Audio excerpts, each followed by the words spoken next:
What is a divorce settlement agreement? Hello, I'm Ed Hecht, and I'm a Georgia divorce and child custody attorney. I'm also a divorced single father of 2 children. I personally know what it is like to deal with these kinds of family law issues, and I'm passionate about helping others get through them as well. A divorce settlement agreement is a comprehensive document that is prepared when a married couple is going through the divorce process in the hopes that all terms of the divorce can be agreed to by the parties and the court doesn't need to address the issue in a trial by judge or jury. That's why it's called a divorce settlement agreement.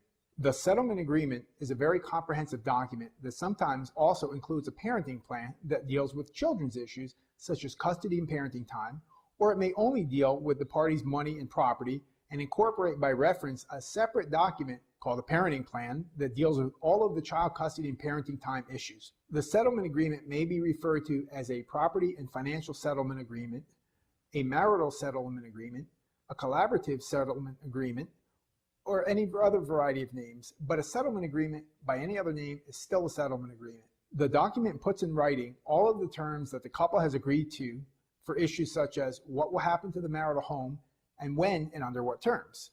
What will happen to the couple's tangible property, such as vehicles, boats, furniture, electronics, and more. It also spells out the terms the couple agrees upon concerning what property is separately owned by each of the parties and what property is jointly owned by them after the marriage. Another big issue covered by the settlement agreement is finances. Things like what will happen to all the bank accounts of the couple, which will go with the husband, which will go with the wife, which will be closed, such as joint accounts perhaps.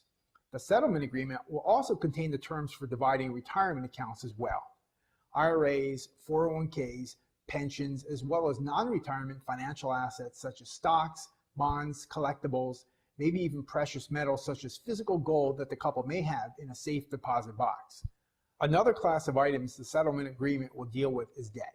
Who will be responsible for payment of which debts? Which debts are separate debts of one of the parties? Those are kind of easy to deal with. The more difficult debts are the debts where both parties are liable on the debt. Typically, those debts must be paid off, or the creditor who was owed the money could come after either or both parties, regardless of whatever payment terms the parties may have agreed upon on their own. For instance, if a bank makes a loan to a married couple with both parties obligated on the loan, and at the time of the divorce, the couple still owes, let's say, $10,000, and they agree that they'll each pay back half of the loan within 90 days, but one doesn't, the bank will eventually come after both former spouses for the other $5,000 since they both made the promise to the bank that the loan would be paid back. The bank doesn't care about the agreement between the parties to each pay back half and the fact that one didn't live up to their half of the agreement. So it's important to ensure that there is language included in the settlement agreement to protect each spouse from the possible default of the other spouse on debt repayment. Settlement agreements can also contain the terms for payment of spousal support or alimony, or for the waiver of spousal support or alimony.